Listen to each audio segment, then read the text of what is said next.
In one of our other top stories tonight, a community shocked and saddened, and now they're rallying around the people of an assisted living facility in Spartanburg County, trying to get them new belongings after DHEC says they were forced to shut them down. We first brought you this story Monday night.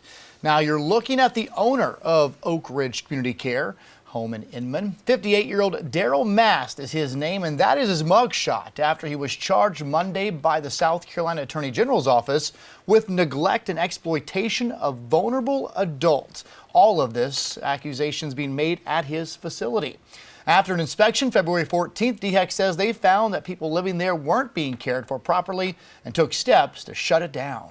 Fox Carolina's Kaufax live in Greenville with more on how you can help. Yeah, Cody, Tori, this is just an incredibly sad story all the way around. Officials, state officials who are appointed to independently investigate things like this here at the Appalachian Council of Governments tell me that the reason these elderly folks need new belongings is because of the horrid conditions that were present inside this assisted living facility. Now, we also obtained a report from DHEC which details all of this. Bed bugs, lice, all kinds of filth rampant throughout Oak Ridge Community Home. It's something I also spoke with the city of Inman about today when they put out a plea to the community asking for donations. These 30-plus folks were met with the reality of the clothes on my back will not be able to go with me.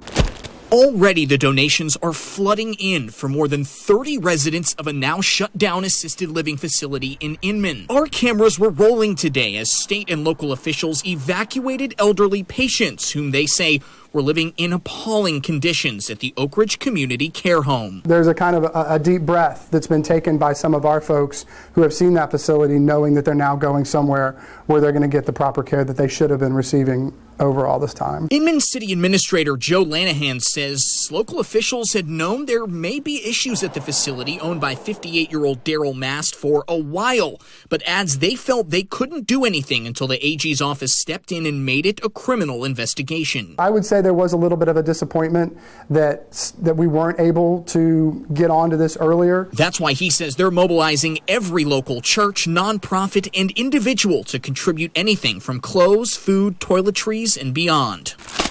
We have a local vendor who's going to donate the use of a U-Haul truck, and we're going to deliver these goods out to these folks, to the residences they've been moved to in Greenville County and over in Gaffney County. Lanahan says they hope to have all the donations in by Friday morning and that all you need to do is bring items to City Hall. He says that while they're relieved people have finally been moved out of Oak Ridge, a lot of questions on their end remain. The question comes, you go to DHEC and DSS and the AG's office and find out, you know, what's the food chain here? How long has this been going on and things like that. Coming up at 11, we're going to switch gears and hear from the folks that I spoke to here at the Council of Governments. They were actually inside that home today helping these residents relocate. We're also going to get more into this report from DHEC, some of the violations that were committed by the Oak Ridge facility and Daryl Mast, DHEC is alleging, very egregious. In Greenville tonight, Matt Kaufax, Fox Carolina, the 10 o'clock news.